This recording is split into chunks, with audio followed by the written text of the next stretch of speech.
Admiral Dalho Park sat in his command chair reading reports from across human space that filled him with both pride and horror.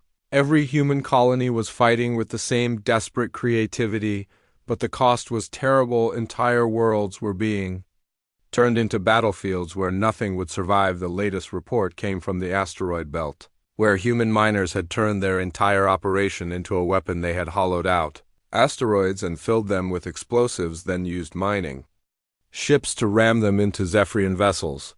The aliens never saw the attacks coming because the asteroids looked like natural space debris on Ganymede. The human colonists had done something that horrified even their own military command. They had released deadly viruses into their own atmosphere. The biological weapons were designed to kill humans slowly over several days, but they were instantly fatal to Zephyrian. The aliens landed expecting easy conquest. They found a moon full of dying humans who used their last breaths to fire weapons at the invaders. The colonists had literally chosen to poison themselves rather than surrender. The Zephyrians fled the moon in Torokri starch. Veltoran studied battle reports in his crystal palace that made no sense according to any military doctrine. Their vast databases contained information about every war fought in the galaxy for the past 10,000 years, but nothing matched what humans were doing. The reports described tactics that seemed designed to cause maximum suffering on both sides. Humans were not trying to win battles in any traditional sense. Instead, they seemed focused on making the war as costly as possible for everyone involved. His military advisors were beginning to show signs of stress that Zephyrians had not experienced in centuries. Some were requesting to be relieved of duty. Others were suggesting that maybe they should negotiate with the humans. The idea of negotiating with a primitive species was almost unthinkable. Dra Rinyu continued her research into Zephyrian psychology using data from intercepted communications. She discovered that their entire species suffered from something humans would recognize as extreme anxiety disorder. When faced with unpredictable situations, the Zephyrians had built their civilization around order, predictability, and logical outcomes. They could handle any enemy that fought according to established military principles, but humans were chaos incarnate.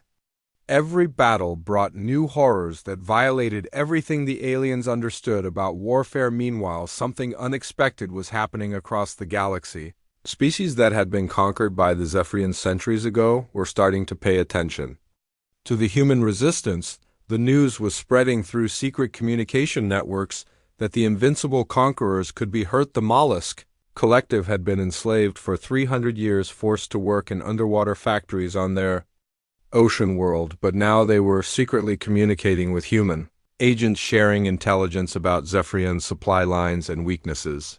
The Aryans were bird-like creatures who had once ruled the skies of their homeworld until the Zephyrians clipped their wings and reduced them to ground-dwelling servants. Now they were hiding human refugees and helping them move between star systems. Even more surprising were species that had never been conquered but had submitted to Zephyrian rule out of fear. The tentacled philosophers of Kepler Prime had avoided war by becoming willing subjects.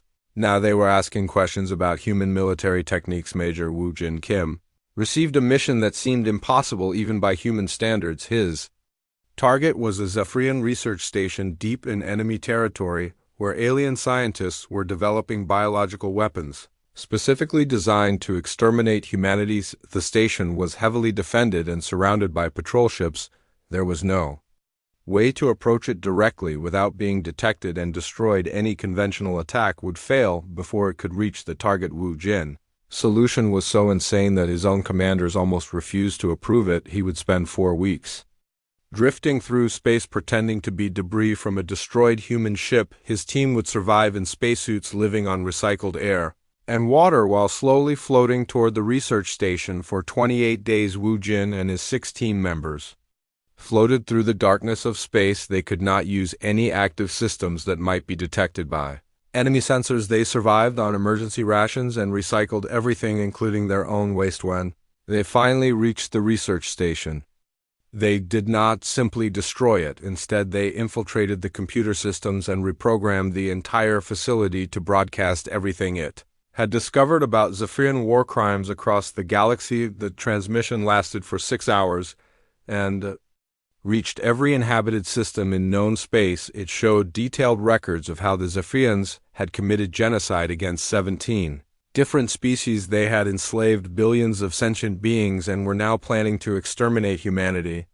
With biological warfare, the galaxy was shocked. The Zephyrians had always presented themselves as benevolent conquerors, bringing civilization and order to primitive species. Now everyone could see them for what they really were: ruthless tyrants who destroyed anyone who could not be controlled. More importantly, the broadcast showed that these seemingly invincible conquerors could be infiltrated, outwitted, and exposed by a species that most of the galaxy had never heard of. 6 months ago, the psychological impact was devastating to Zephyrian morale. Their soldiers had always believed they were fighting for a noble cause, bringing peace and advancement to chaotic worlds.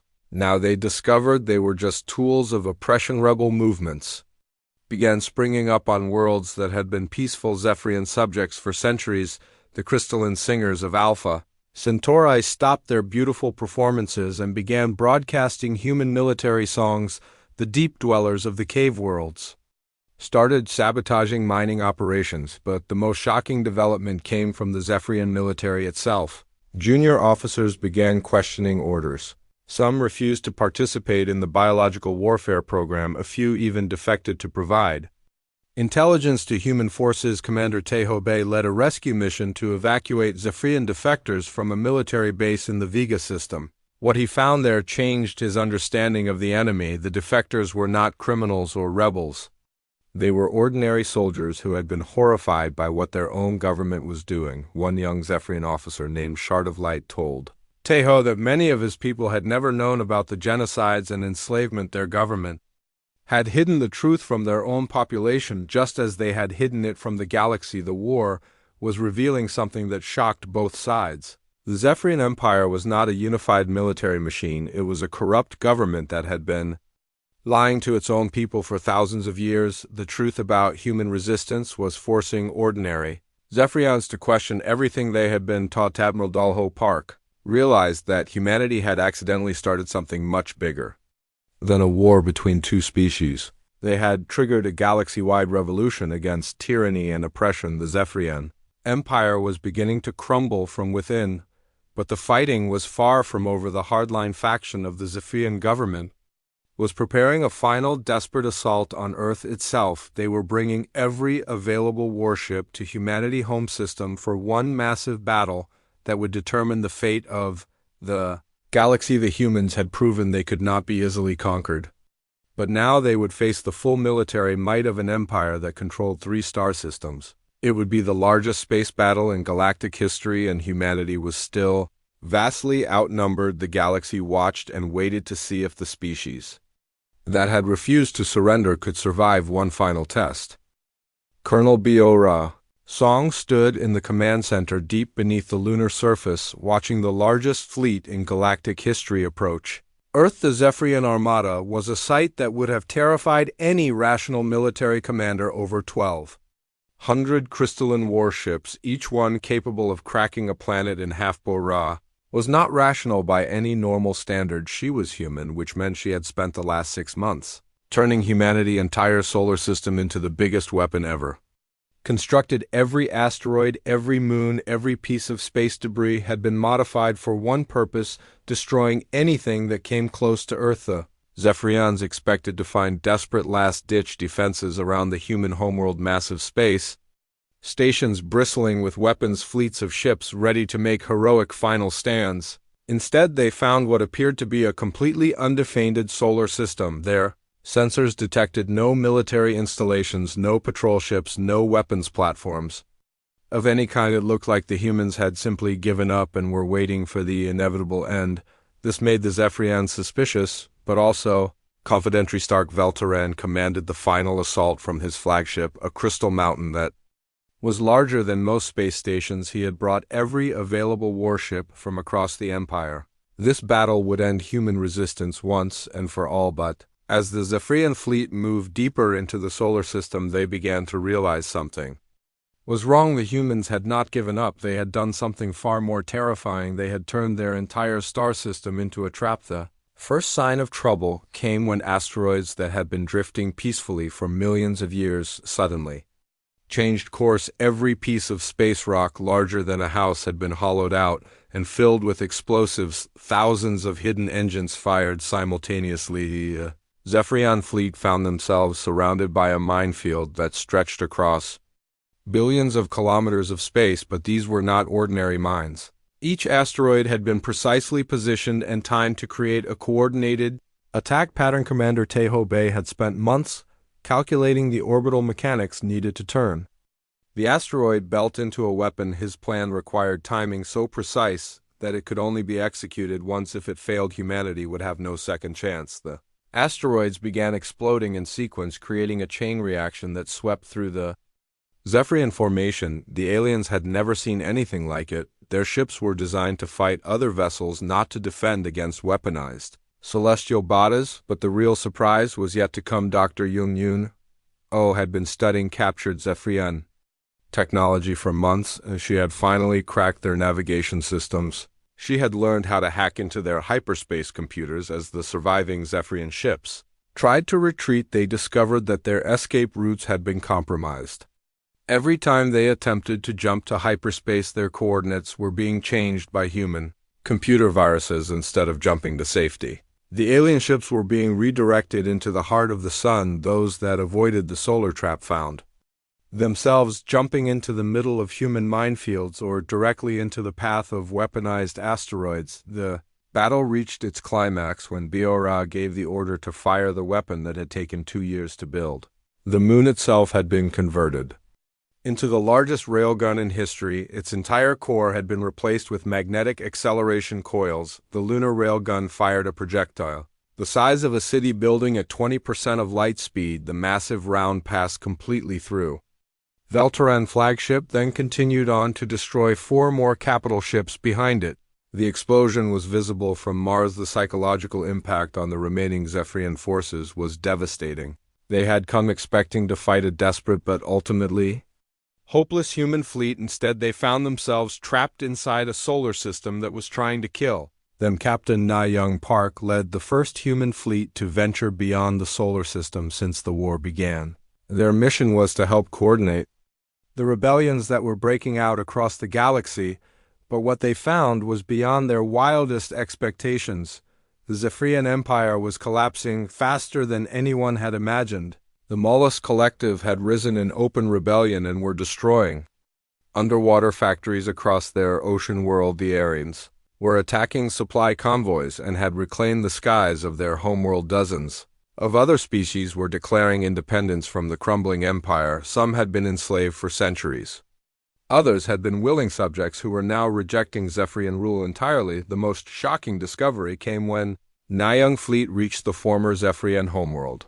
The planet was completely abandoned. The entire population had committed mass suicide rather than face the humiliation of defeat. General Kyung Ho Lim studied the reports from the abandoned homeworld with a mixture of victory and sadness. The Zephyrians had been tyrants and conquerors, but they had also been a living species with their own culture and history. The discovery of Zephyrian suicide notes revealed the depth of their psychological collapse.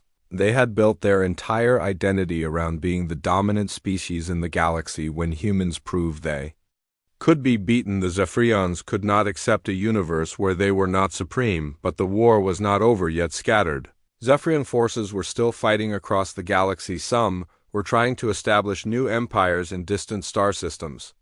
Others had gone rogue and were attacking any species they encountered. Lieutenant Colonel Dong Wook Shin was leading a mission to secure Zephyrian research facilities when he made a discovery that changed everything. The aliens had been planning to invade Earth for decades. The diplomatic incident was not an accident. Hidden files showed that a faction of Zephyrian militants had deliberately engineered the cultural misunderstanding.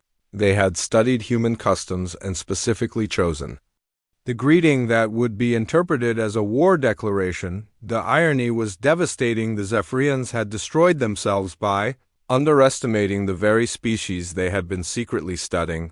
They knew humans were aggressive and unpredictable, but they had assumed this made them weak rather than dangerous. They had never considered that a species evolved on a death world might have survival traits that could overcome any technological advantage they had triggered a war they thought would be easy and instead had awakened something that destroyed their entire civilization. Admiral Haewon Yoon began planning humanity's new role in galactic politics.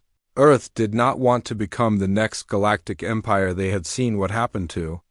Empires instead, they would help establish a new order based on cooperation rather than domination. The Free Species Alliance was born from the ashes of the Zephyrian Empire. It was a loose confederation of worlds dedicated to preventing any single species from dominating the galaxy again. Every member world would maintain its independence. While cooperating for mutual defense, the war had lasted less than 2 years, but its effects would echo through galactic history for millennia. Humanity had not just won an impossible victory, they had proven that no empire, no matter how powerful, could stand against species that refused to accept defeat. The galaxy was entering a new age where freedom was valued above all else, protected by a species that had learned the most important lesson in the universe. Sometimes the most lethal weapon is not technology or numbers, but the absolute refusal to give up. But even as they celebrated victory, the humans knew their real work was just beginning. They had to help rebuild a galaxy that had been traumatized by centuries of oppression, and they had to make sure that no future empire would ever again try to enslave the free peoples of the stars. Lieutenant Colonel Jinsu Cho was floating in the cold darkness at the edge of the solar system. His small patrol ship was barely bigger than a car compared to the massive Zephyrian vessels that had just entered human space. The enemy scouts looked like flying cathedrals made of pure crystal, each one sparkling with deadly beauty. Jinsu had been watching the aliens for 3 hours through his ship's sensors. The Zephyrians moved in perfect formation, like they were performing some kind of elegant dance. Their ships communicated with beams of colored light that painted rainbow patterns across the darkness of space. The enemy was scanning everything, looking for human military bases and weapon platforms. Jinsu knew his little ship had already been detected. The Zephyrians were just taking their time, deciding whether he was worth their attention. His radio crackled with a transmission from the Zephyrian flagship. The translation came through in that same musical voice they had heard during the diplomatic meeting. The alien commander was offering Jinsu a chance to surrender honorably. If he powered down his weapons and engines, they would take him prisoner instead of destroying him. Jinsu smiled and opened a communication channel back to the aliens. He told them he would surrender immediately. He powered down all his weapons and let his ship drift helplessly in space. The Zephyrians moved closer, clearly pleased that this would be an easy capture, but Jinsu had no intention of surrendering. He had studied every report about Zephyrian military tactics. They always tried to capture enemy ships intact so they could study human technology.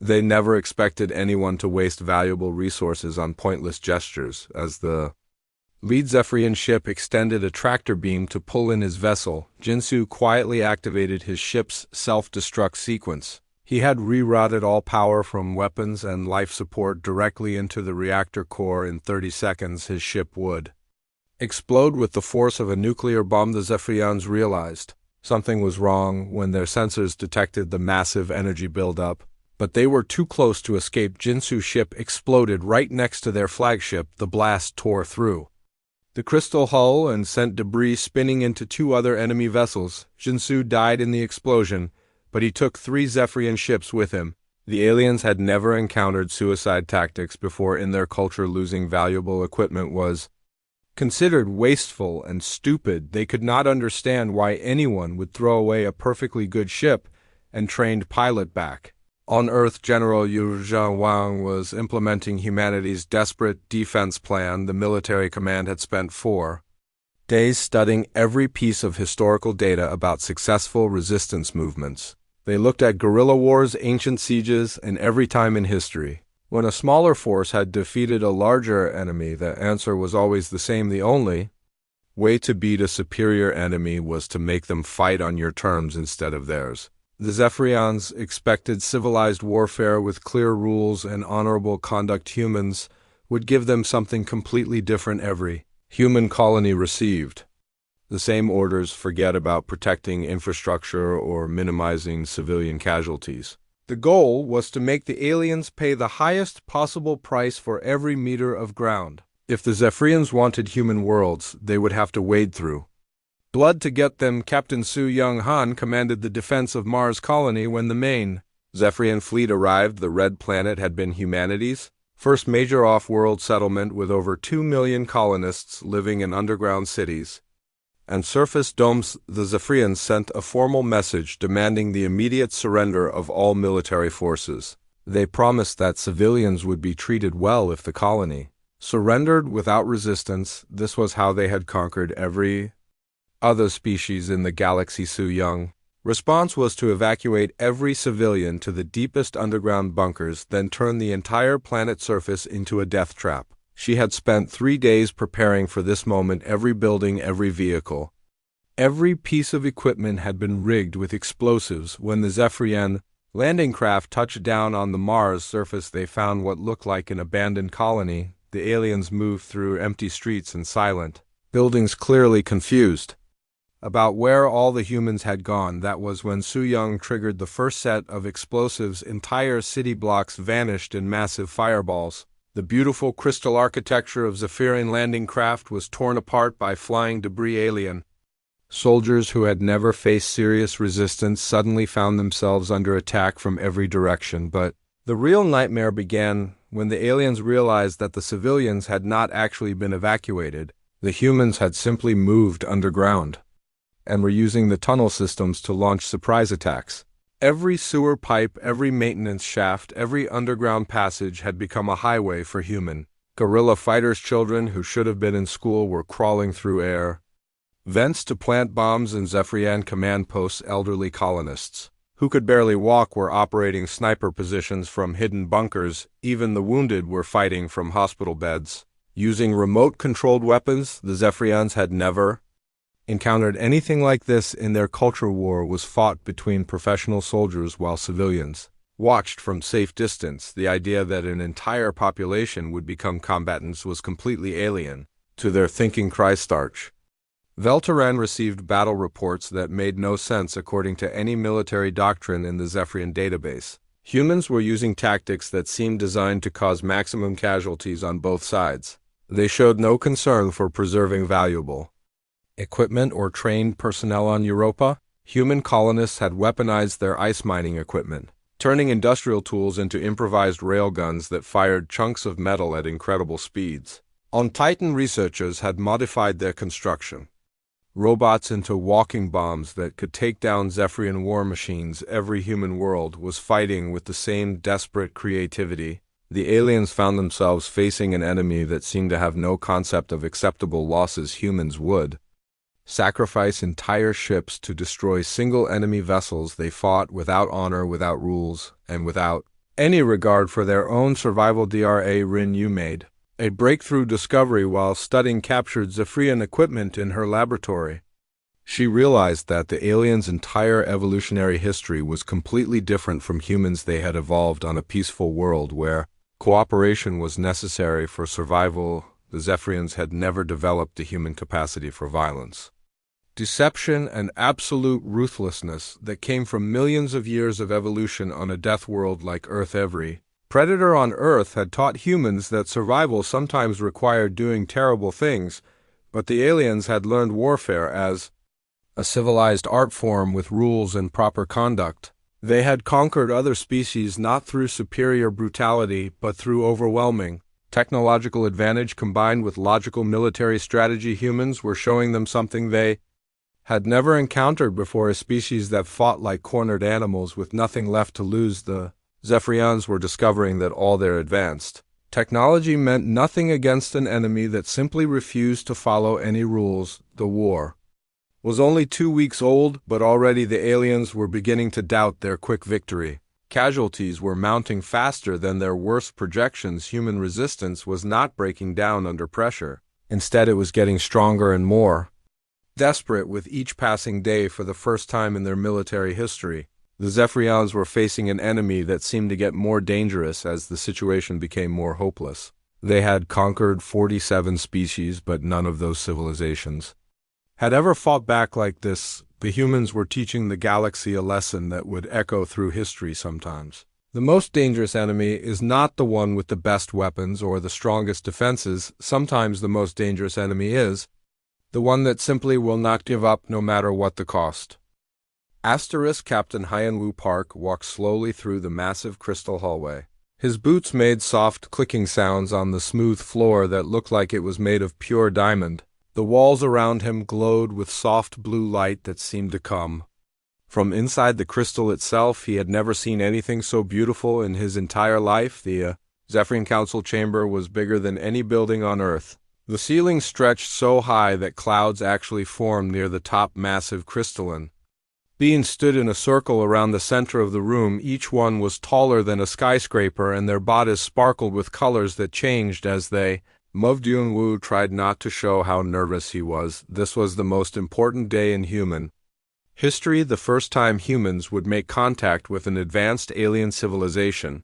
The Zephyrians controlled 3 entire star systems and had technology that was hundreds of years ahead of anything Earth had. Ambassador Sojin Kim stood beside him, holding a small wooden box in her hands. Inside the box was a piece of art made by Korean craftsmen back on Earth. It showed the history of humanity carved into a single piece of jade. The gift had taken 6 months to create and was supposed to represent the best of human culture. The lead Zephyrian moved forward. His name was Christarch Veltaren, and he was the ruler of their entire civilization. His body was made of clear crystal with veins of gold running through it. When he spoke, his voice sounded like music mixed with the ringing of giant bells. The translation device on Hyanwu collar crackled to life. Veltaren was saying that he was impressed with human technology. Their ships were primitive but showed interesting design ideas. Their art was crude but had emotional depth that Zephyrian culture had lost long ago. Sojin smiled and stepped forward. She had practiced this moment 1,000 times back on Earth. In Korean culture, when you give a gift to someone important, you bow deeply and offer it with both hands. It shows respect and honor. The deeper the bow, the more respect you are showing. She bent forward at the waist, keeping her eyes down, and extended the wooden box toward Veltaren with both arms. This was how her grandmother had taught her to show proper respect to elders and important people. It was one of the oldest traditions in Korean culture. The chamber fell completely silent. Every Zephyrian in the room stopped moving. Their crystal bodies began to pulse with angry red light. The beautiful blue glow that had filled the chamber changed to a harsh crimson that hurt to look at. Veltaren's body became so bright that Hyanwu had to shield his eyes. The translation device began screaming with alarm sounds. Veltaren's voice was no longer musical. It was like the sound of breaking glass mixed with thunder. He was shouting in the Zephyrian language so fast that the translator could barely keep up.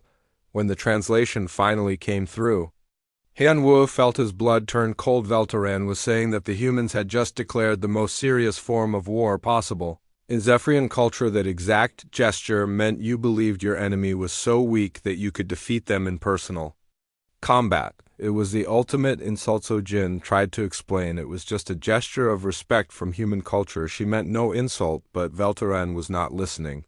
The other Zephyrians were joining in the angry chorus. Their voices created a sound like a crystal cathedral collapsing. Yunwu stepped forward and tried to calm the situation. He explained that humans had different customs, that what seemed like a war declaration was actually a sign of friendship and respect, but the damage was already done in Zephyrian society. When someone made that gesture, it could not be taken back. It was a challenge that had to be answered with war. There were no exceptions, no way to apologize or explain it away. The law was absolute and had been followed for over 10,000 years. Voltaran's final words were translated clearly and sent ice through Hyanwu veins. The Zephyrian Empire accepted the human challenge of war. They would mobilize their fleet immediately. The war would begin within 7 days. The humans would be given no mercy and no chance to surrender. The chamber began to empty as the massive Zephyrians moved toward the exits.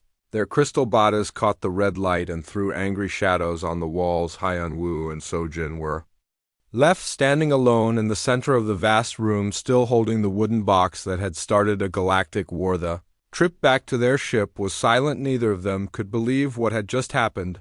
They had come to make friends and trade agreements. Now they were returning home to tell their government that humanity was about to fight a war against the most powerful civilization in the galaxy. Their small diplomatic ship looked tiny next to the massive Zephyrian vessels in the orbital station. As they prepared to leave, Heian-Wu could see Zephyrian warships beginning to gather. The crystalline vessels were beautiful but deadly.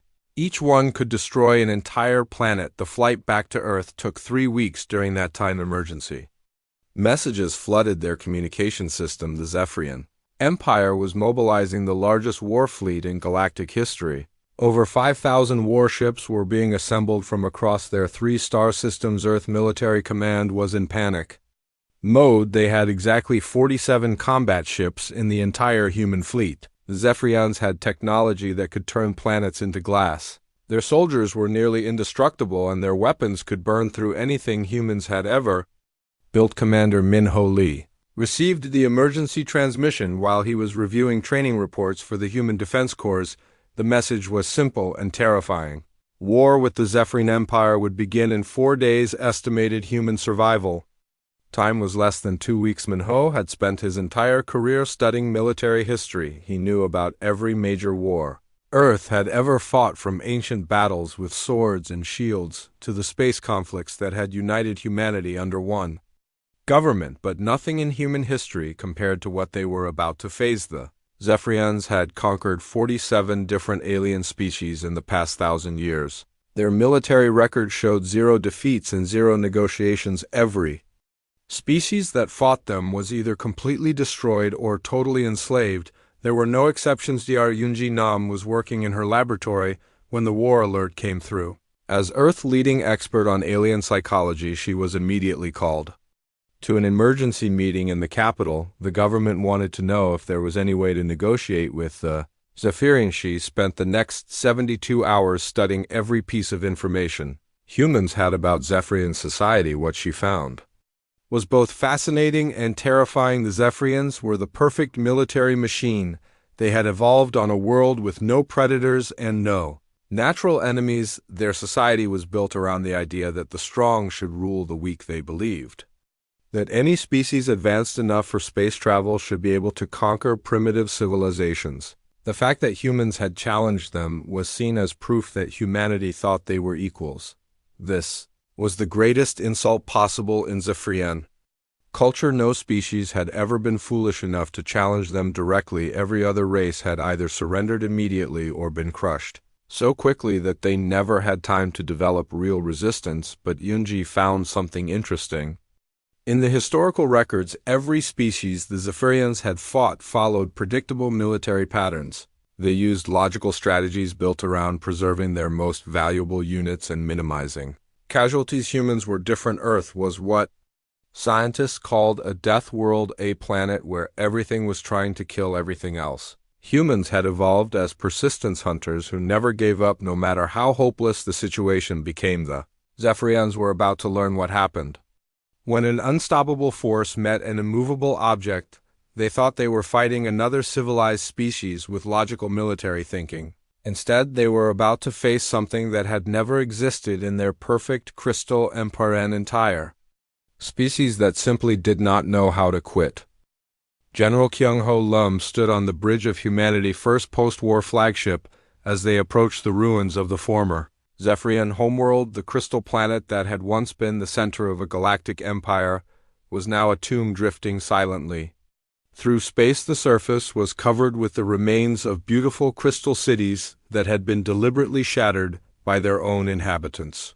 Rather than face defeat, the Zephyrians had chosen to destroy everything they had built over thousands of years. Captain Junho Nam led the first diplomatic mission to the liberated worlds.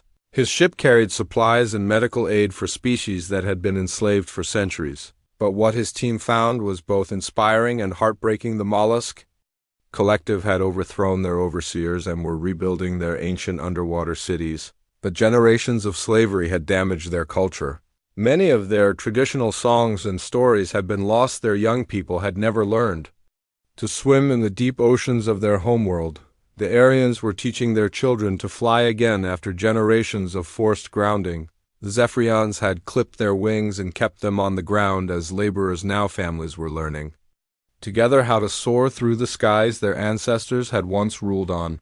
World after world, Junho team found similar stories. Species that had been forced to abandon their cultures were struggling to remember who they used to be. Children who had been born into slavery were learning about freedom for the first time. Dr. Young Mikao served as humanity chief advisor for rebuilding efforts. She worked with newly liberated species to establish fair trade agreements and mutual defense pacts, but the work was complicated by the trauma that entire civilizations had suffered. Some species were afraid to trust anyone after centuries of oppression.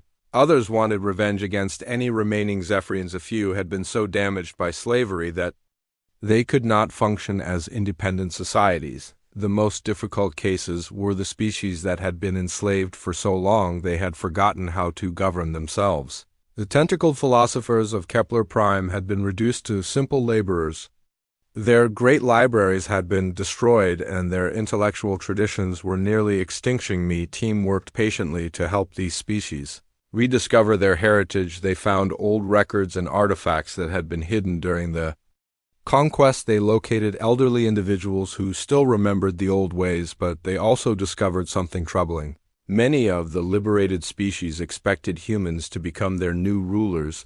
They could not imagine a galaxy without some dominant species controlling everyone else. Lieutenant Colonel Dongwook Shin made the most disturbing discovery while studying Zephyrian archives. The Empire had not been the first galactic tyranny. The record showed a pattern that stretched back tens of thousands of years. Every few millennia, some species would develop advanced technology and use it to conquer their neighbors. The conquered worlds would eventually rebel and overthrow their oppressors, only to have the cycle repeat with a different species taking control. The Zephyrians themselves had once been a free people who fought against an ancient empire called the Crystalline Dominion. But instead of learning from their liberation, they had eventually become the very thing they had once fought against. This revelation horrified the human leadership. Earth did not want to become the next galactic empire, but they were already being pushed in that direction by circumstances. Every liberated species was asking for human protection, and Guidance Admiral Haewon Yoon faced the most important decision in human history. She could accept the role of galactic protector and gradually build a human empire, or she could find a way to break the cycle of conquest and domination that had plagued the galaxy for millennia. Her solution was revolutionary. Instead of ruling the liberated worlds, humanity would help them learn to protect themselves. The Free Species Alliance would be a true partnership, where every member world had an equal voice. The first Galactic Congress met on a neutral world called Haven that had been chosen specifically because no single species could claim it. Every liberated world sent representatives to help write the laws that would govern the new galactic order. The primary rule was simple but revolutionary. No species could claim territory that belonged to another sentient race. Any conflicts would be resolved through negotiation, economic pressure, or limited defensive wars, but never through genocide or enslavement. President Changmin Park addressed the assembled delegates through translation devices that had been developed from captured Zephyrian technology. His message was clear: humanity did not want to rule the galaxy, but they would never again allow any species to be enslaved. Human military was completely restructured for this new role. Commander In Young Choi led the rapid response fleet, a small but highly mobile force designed to intervene in conflicts before they could escalate to full wars. Their ships carried the most advanced technology the Alliance could provide, but more importantly, they carried the reputation that had broken the Zephyrian Empire. The mere threat of human intervention was enough to stop most potential conflicts. Dr. Sung Ho Cha studied the psychological impact of humanity victory on galactic civilization. Every species in the galaxy had been living under the assumption that technological superiority guaranteed military victory. Humans had proved that superior technology meant nothing against a species willing to sacrifice everything for freedom. This discovery had revolutionary implications. Dozens of species that had been suppressed by more advanced neighbors began asserting their independence. The galaxy was experiencing the largest wave of liberation movements in recorded history, all inspired by humanity. Example: species that had accepted domination for centuries were suddenly demanding their freedom. Captain Haijin commanded the first joint species exploration mission beyond the known galaxy. Her crew included representatives from 12 different species, all working together to explore new worlds and make peaceful contact with unknown civilizations. It was everything the original human diplomatic mission had hoped to achieve. Before the war changed everything, the galaxy was finally learning to work together. Instead of fighting for dominance, but the most important work was happening in schools. Across the liberated worlds, children who had grown up under oppression were learning about democracy, cooperation, and the radical idea that all sentient species deserved freedom. The Free Species Alliance established universities on every member world where young people from different species could learn together. They studied not just science and technology, but also philosophy, ethics, and the history of galactic civilization. The goal was to create a generation that would never accept tyranny and would be willing to fight for freedom, not just for their own species, but for all sentient life. The children growing up in this new galaxy would be the guardians of Lieutenant General Mira Song oversaw the establishment of the Galactic Defense Academy, where military officers from all member species trained together. They learned not just tactics and strategy, but also the principles that humanity had discovered during their impossible war. The most important lesson was that freedom was not something that could be won once and then forgotten. It required constant vigilance, constant sacrifice, and the willingness to fight for others' freedom as fiercely as you would fight for your own. The Academy graduates would become the protectors of the new galactic order, not as conquerors seeking to build empires, but as guardians dedicated to ensuring that no species would ever again be enslaved or exterminated. The liberation phase was nearing completion, but the real work was just beginning.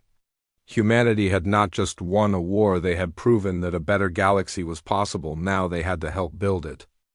Ambassador Myung Lee stood before the first Galactic Congress in recorded history, representing not just humanity, but the principles that had driven their impossible victory against the Zephyrians. The massive assembly hall on Haven was filled with representatives from over 60 species, each one free to speak their mind. The Congress was writing the Galactic Accords, a set of laws designed to prevent any future species from building an empire through conquest. The debates had lasted 6 months as different species struggled to find common ground after centuries of oppression. Some species wanted harsh punishments for any aggression. Others believed in complete pacifism. A few still thought in terms of might makes right, having learned those lessons under Zephyrian rule. The humans found themselves serving as mediators, helping everyone find solutions. The primary rule that emerged was simple but revolutionary. No species could claim territory that belonged to another sentient race. Any conflicts would be resolved through negotiation, economic pressure, or limited defensive wars, but never through genocide or enslavement. President Changmin Park addressed the assembled delegates in a speech that would be remembered throughout galactic history. He spoke about the lessons humanity had learned during their darkest hours when extinction seemed certain. He explained that humans had discovered something important about freedom. It was not just the absence of oppression, it was the presence of hope, the belief that tomorrow could be better than today, and the willingness to fight for that future. The Galactic Accords established 3 fundamental rights that would apply to every sentient species: the right to exist on their homeworld, the right to develop their own culture and technology, and the right to defend themselves against any threat. But with these rights came responsibilities. Every species that joined the alliance agreed to help protect these rights for all other members. No one could stand by while genocide or enslavement happened to someone else. The human military had been completely restructured for this new role. Commander In Young Choi led the Rapid Response Fleet, which had become the most respected military force in the galaxy. Their ships were equipped with advanced technology from a dozen different species, but their real power came from their reputation. Every species in the galaxy knew the story of how humans had refused to surrender against impossible odds. The mere presence of human ships was often enough to end conflicts before they could begin. Dr. Sung-Ho Cha published his research on the psychological impact of humanity victory on galactic civilization. The study showed that every species had been living under the assumption that technological superiority guaranteed victory. Humans had shattered that assumption forever. They had proven that advanced technology meant nothing against a species willing to sacrifice everything. For freedom, this discovery had changed how every species thought about war and peace. The research had practical implications as well. Species that had been bullied by more advanced neighbors were no longer automatically surrendering. They were learning to fight back using human tactics adapted to their own abilities. The crystalline singers of Alpha Centauri had learned to use their beautiful voices as weapons, creating sonic frequencies that could disable enemy equipment. The deep dwellers used their knowledge of underground systems to launch surprise attacks from below. Captain Hyjin O commanded the first joint species exploration mission to the edge of known space. Her crew represented the new galactic order with 12 different species working together as equals. They had discovered 3 new civilizations in the past year. Each first contact mission followed strict protocols developed after the diplomatic disaster that had started the war. No assumptions were made about alien customs. Every gesture was carefully explained to avoid misunderstandings. The exploration missions were also spreading the message of the free species alliance to civilizations that had never heard of the Zephyrian Empire or the human victory. They were learning that there was an alternative to conquest and domination, but the most important work was happening in schools and universities across the galaxy. Children who had grown up under oppression were learning about democracy, cooperation, and the radical idea that all sentient species deserved freedom. The Free Species Alliance had established educational exchange programs where young people from different worlds could study together. They learned not just science and technology, but also philosophy, ethics, and the history of their galaxy. Professor Haikyung Nam taught the most popular course at the Galactic University on Haven. Her class on human military history was always packed with students from dozens of different species who wanted to understand how the impossible victory had been achieved. But she did not just teach tactics and strategy. She taught the deeper lessons about the human spirit, the refusal to accept defeat, and the willingness to sacrifice everything for freedom. Her students were learning that these qualities could be found in any species. The archaeological teams made the most startling discovery of the post-war period while excavating ruins on the former Zephyrian homeworld. Ancient inscriptions told a story that shocked the galaxy. The Zephyrians had once been a free species that fought against an empire called the Crystalline Dominion. They had won their independence through courage and sacrifice, just as humans had won theirs, but somewhere along the way they had forgotten those lessons.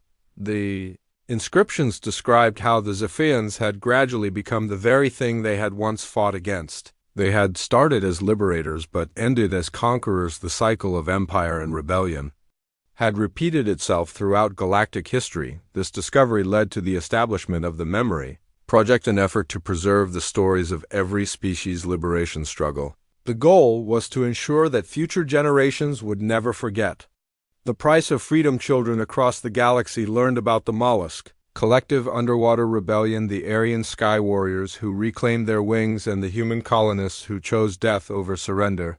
Every story reinforced the same message, that freedom was worth any sacrifice. The Memory Project also preserved the stories of species that had failed to maintain their freedom.